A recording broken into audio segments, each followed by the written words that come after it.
嘉义市的东门派出所是1923年起的，伫2010年登录做历史建筑，经过翻新，去年开始已经正做是文化基地。最近嘉义市政府嘛宣布讲，这个所在要正做是嘉义文学馆。甲小介嘉义食食文化的文学作品当作是料理。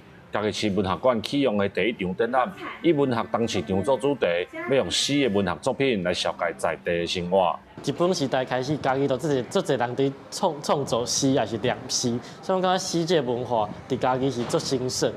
所以这个特别甲诗这主题提出来，佮甲嘉义文学馆，因为文学馆就伫东市的边啊，所以甲文学馆甲诗两个概念合作伙。这间原本是历史建筑的东门派出所，是嘉义市为日本时代较大佮保留的警察机关。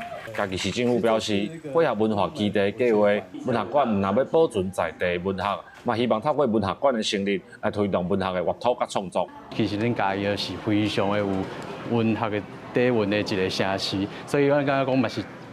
一个今年呢，建成321档的这个重要的时阵呢，咱嘛是重要的一个里程碑，甲这个东门文学馆来成立。这帮助呢，可能透过什么？透过展览，也是透过其他的公开的个报道，让咱的文学更加的进步。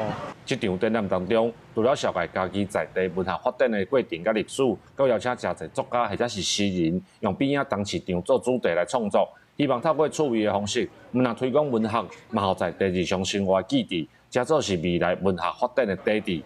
记者林慧婷，嘉义报道。